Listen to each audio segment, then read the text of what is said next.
안녕하세요. 부의 독서입니다. 수요일입니다, 여러분. 오늘 여러분들께 이재명 대통령님의 도서 읽어드리도록 하겠습니다. 굴복하지 않는다.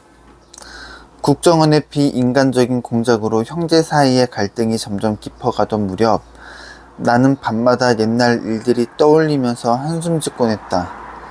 내가 알던 어린 시절의 셋째 형은 순수한 사람이었다. 머리도 꽤 좋은 편이었다. 하지만 어려운 집안 형편 탓에 형님은 중학교 졸업과 동시에 공장 생활을 해야만 했다.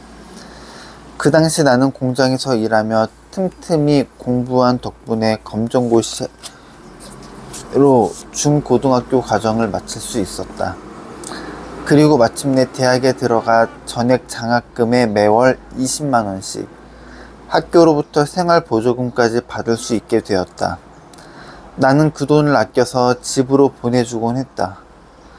그러다가 언제부터인가 셋째 형이 자꾸만 눈에 밟혔다. 저렇게 마냥 공장에서 청춘을 보낼 사람이 아닌데. 마침내 나는 형을 찾아가 속엣 이야기를 꺼냈다. 형, 대학 진학 말인데 내가 해보니까 불가능한 게 아니더라. 형도 지금부터 준비해보는 게 어때? 형은 머리가 좋으니까 충분히 대학에 갈 수 있을 거야. 형은 머뭇거렸다. 학원비며 생활비 따위를 걱정하고 있다는 사실을 내가 모를 리 없었다. 형, 그래서 말인데 내가 다달이 학원비를 대줄게. 매달 대학에서 지원해주고 생활보조비 이야기를 들먹이며 설득한 끝에 결국 형은 학력고사를 준비하기로 했다. 나는 약속대로 매달 형에게 학원비를 보내주었다. 형은 공부를 시작한 지 1년 만에 보란듯이 건국대학교 경제학과에 입학했다. 게다가 나처럼 전액 장학금에 매월 생활보조비까지 받는 장학생이 되었다. 형은 거기서 그치지 않고 열심히 공부한 끝에 공인회계사 시험에 당당히 합격했다. 그리고 회계사 사무실도 차려 재산도 모으고 결혼해서 단란한 가정까지 꾸렸다. 모든 것이 행복한 드라마처럼 착착 진행되는 것 같았다. 절망하지 않고 노력하면 누구나 성공할 수 있다는 흔한 메시지를 형은 몸소 보여주었다. 그랬던 형이 어째서 이토록 철천지 원수처럼 변해버렸단 말인가. 생각해보면 형은 그동안 동생인 내게 은근히 열등감을 갖고 있었던 것 같다. 나보다 4살 위면서 학번은 1년이 더 늦는다는 사실이 형에게는 내내 가시처럼 마음에 걸렸던 게 아닐까? 그러다 내가 성남시장이 되자 꼭꼭 숨겨주었던 열등의식이 왜곡된 방향으로 터져나온 것은 아닐까? 열등의식은 심리적으로 자기 자신을 합리화하면서 오히려 욕망을 키우는 반작용을 일으킬 수 있다.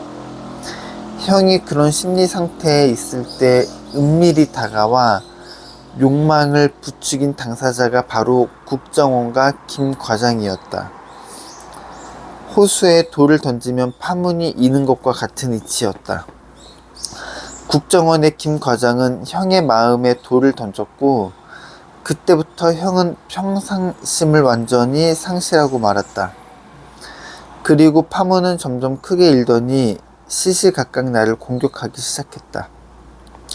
나는 김 과장의 감언이설에 넘어간 형의 마음을 충분히 이해할 수 있었다.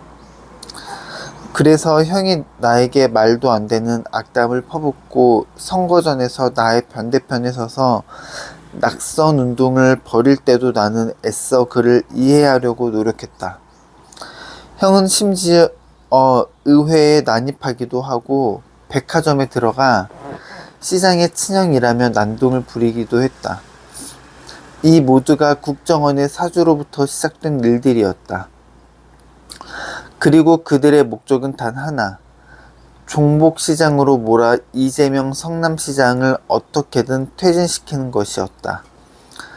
그들의 검은 속내를 알기에 형을 차마 미워할 수 없었다. 하지만 얼마 후 도저히 참을 수 없는 일이 벌어지고 말았다. 나와 전화 연결이 되지 않자 셋째 형 내외가 어머니를 찾아가 난동을 부린 것이다. 처음에는 어머니의 휴대폰으로 내게 전화를 걸어 바꿔달라는 것이 그들의 요구사항이었다. 셋째 형이 나를 괴롭히고 있다는 사실을 잘 알고 있는 어머니는 거절했다. 그러자 형은 어머니에게 집을 불러 불을 질러 죽인다고 위협했다. 형은 이미 수년 전 어머니에게 폭언을 하고 인연을 끊은 후였다. 당시 어머니 통장에는 5천만 원 정도의 노후 자금이 있었다. 7남매 중 가장 잘 사는 셋째 형이 어머니에게 5천만 원을 빌려달라고 떼를 썼지만 어머니는 거부했다. 자신의 요구가 모두 거절당하자 형은 이성을 잃고 어머니를 향해 거친 욕설을 퍼붓고 위협했다. 마침내 어머니는 공포와 절망, 그리고 처절한 슬픔에 못 이겨 내게 전화를 걸었다. 전화가 연결되자 옆에 있던 형이 재빨리 낚아채더니 이번에는 내게 욕을 퍼붓기 시작했다. 나는 욕설을 잠자코 들었다. 제발 그 욕설을 나에게만 퍼붓고 말아줬으면 하는 것이 솔직한 내 심정이었다. 이 일이 있은 후 형님 부부는 어머니를 향해 차마 입으로 옮길 수 없는 패륜적 폭언을 했고 심지어 어머니 집에 찾아가 팔순의 어머니에게 주먹을 휘둘렀다. 그 어떤 막장 영화에서도 보기 힘든 패륜의 현장이었다. 형 내외가 어머니의 신고로 경찰에 연행된 후 어머니는 곧장 병원 신세를 져야 했다. 7남매의 어머니로서 세상 그 어떤 풍파에도 끄떡없는 분이 없건만 자식에게서 받은 충격만큼은 견딜 수 없었던 것이다. 나와 다른 형제들이 모두 어머님 댁에 모였다. 그리고 그제야 셋째 형 내외가 어머니에게 어떤 행패를 부렸는지 모두 알게 되었다. 나는 더 이상 화를 참지 못했고 셋째 형에게 전화를 했다. 셋째 형 대신 형수가 전화를 받았다.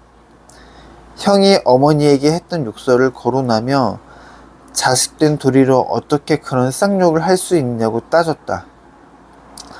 형님의 패륜 폭언을 두고 그런 고차원적인 철학적 농담도 이해 못해요라며 시댁 식구들을 능멸하던 형수는 침착하게 전화를 받았다. 그 태도에 화가 난 나와 형수 간의 욕설이 섞인 대화가 오갔다. 그 뒤로도 한동안 화가 가라앉지 않았다. 그런데 더 놀라운 일이 기다리고 있었다. 내가 퍼부은 욕설을 형수가 휴대폰으로 녹음하고 정락 전후 맥락을 배제한 뒤 일부만 SNS를 통해 세상에 퍼뜨린 것이다. 이때부터 일명 형수에게 쌍욕을 한 이재명 성남시장이라는 제목이 파일에 온라인에 떠돌게 되었다. 나는 이 모든 일들이 치밀하게 파놓은 함정이라는 사실을 나중에야 알았다. 그들이 파놓은 함정에 내가 빠져버린 것이다. 나는 덫에 매달린 미끼를 덥석 물어버린 셈이다. 어머니는 셋째 형이 두려웠던 나머지 경찰에 신고하여 접근 금지 처분을 내리도록 했고 형님은 벌금 500만 원 형사처분도 받게 됐다. 그 이후 셋째 형이 어머니를 찾아가 행패를 부리는 일은 더는 재발하지 않았다.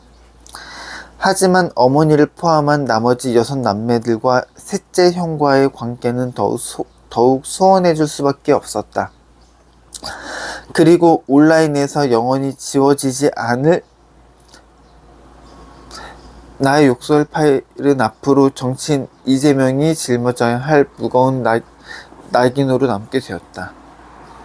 나는 그 낙인을 애써 가리거나 지울 생각이 없다. 씻을 수 없는 오명과 수치에 못 이겨 조금이라도 고분고분해진다면 그것이야말로 적들이 노리는 바일 것이다. 나는 굴복하지 않을 것이다. 나아가 구태정치의 해묵은 세력들이 정가의 보도처럼 휘둘려왔던 정치 공작에도 길고 긴 반격을 시도할 것이다. 모든 적용에는 반작용이 있다. 이른바 형수 쌍욕 사건으로 인해 나는 꽤 오랫동안 고통스러운 나날을 보냈다. SNS를 통해 그런 해프닝이 벌어지게 된 경위를 소상하게 올리기도 했지만 소용없는 일이었다. 앞뒤 잘라내고 욕설 부분만 편집하여 일파만파 퍼지도록 조작하는 바람에 많은 사람들로부터 비난과 오해를 고스란히 받아야 했다. 나는 그 모든 비난을 인정한다. 누구라도 화를 참을 수 없는 상황이라 할지언정 형수에게 저급한 욕을 퍼붓은 것은 분명 잘못이다. 모든 것이 나의 수양 부족 탓이다. 하지만 국정원을 이용해 정치 공작을 일삼는 기득권 정치 집단의 비열한 형태만큼은 영원히 용서할 수 없다. 형제를 이간질하고 한 집안을 파탄내는 비열한 짓들을 이토록 쉽게 저지를 수 있다는 사실에 나는 분노한다. 가족 간의 불화는 내게 큰 타격을 주었지만 그것도 시간이 지나면 언젠가는 오해가 풀리고 해소될 것이다. 그리고 공직자로서 친인척 비리 대신 형제 의절을 선택한 나의 충심을 언젠가 국민들이 이해해 줄 것으로 믿는다. 가까스로 마음을 다잡아가며 업무를 보고 있던 어느 날 형으로부터 비서실로 전화가 걸려왔다. 수화기 저편에서 형의 다급한 목소리가 들려왔다. 나 지금 정신병원에 갇혀있다. 자초지종을 파악해보니 조울증에 걸린 셋째 형이 구타를 하고 집안 식구들을 못살게 굴기 때문에 형수와 딸이 셋째 형을 정신병원에 강제 입원시킨 것이다. 이후 시장실로도 계속 구조해달라고 전화가 왔다. 형제들과 함께 병원으로 2번이나 찾아갔지만 직계 가족이 아니라는 이유로 병원 측에 의해 면회조차 거부되어 발길을 돌렸다. 얼마간 시간이 흐른 뒤 셋째 형은 정신병원에서 풀려나 집으로 돌아오긴 했지만 그렇다고 문제가 해결된 것은 아니었다. 이 사건마저 성남시장 이재명이 친형을 정신병원에 강제 입원시켰다는 내용으로 알려지기 시작한 것이다. 기가 막힐 노릇이었다. 사실관계를 증명하는 모든 자료들을 제출했음에도 악의적인 허위사실 유포는 중단되지 않았다. 내가 기득권 세력에 이토록 눈에 가시 같은 존재였던가. 형수 욕설 사건의 피해가 채 가시기도 전에 이번에는 친형 정신병원 강제 입원을 기정사실화하면서 물고 늘어지는 그들의 집요함에 참담함을 금할 수 없었다. 이 일련의 사건들을 겪으며 나는 아주 소중한 깨달음을 얻었다. 해방 이후 오늘날까지 고질병처럼 이어져온 정치 공작이야말로 시급하게 사라져야 할 구태 정치라는 사실. 그리고 썩은 잔재들을 말끔히 쓸어내는 것이야말로 국가의 정의를 바로 세우는 내게 주어진 임무라는 사실을 나는 절감했다. 뉴턴의 운동 법칙 중 제3의 법칙인 작용과 반작용의 인생에도 고스란히 적용된다. 나는 어린 시절 가난 속에서 공장 생활을 해가며 고난을 견디는 법을 스스로 체득했다. 그 방법은 바로 현실을 긍정적으로 체화시킨 뒤 고난을 발판으로 삼아 딛고 일어서는 것이었다. 다시 말해 인생의 시련이 내게 작용해 오면 그 힘을 고스란히 반작용의 동력으로 사용하는 것이다. 움직이지 않는 물체는 마찰도 있을 수 없다. 마찰이 생긴다는 것은 그 물체가 움직이고 있다는 증거이기도 하다. 사람도 큰 뜻을 품고 현실에서 실천해 나가기 시작하면 당연히 맞받아쳐 오는 힘을 만나기 마련이다. 그렇다면 지금 나를 공격하는 적들이야말로 오히려 나에게 가장 큰 좋은 자극제가 될 수 있지 않을까? 그들의 공격이 거세면 거셀수록 나 역시 그만큼 강하고 두려운 상대라는 사실을 증명되는 셈이다. 어쩌면 인생이란 이렇게 작용과 반작용이 서로 힘을 겨루며 변화를 일으키는 과정일지도 모른다. 이 반복적, 순환적인 인생사의 우여곡절을 성장의 밑거름으로 삼을 수 있다면 미래는 분명 달라질 것이다. 내가 꿈꾸는 미래, 그 밝은 광장에는 정의와 민주주의가 펄펄 살아 춤을 추고 있으리라 믿는다. 이재명 대통령님의 형수 쌍욕 사건 너무나 잘 알고 있는데 저도 디테일한 사실은 지금 알게 되었습니다. 가족 간의 사건은 마음이 아프죠. 그럼에도 이렇게 해결해 나간다는 게 멘탈이 대단하십니다. 오늘도 여러분 좋은 하루 보내시길 바라고요. 저는 내일 더 좋은 내용으로 인사드리겠습니다. 끝까지 시청해 주셔서 감사합니다.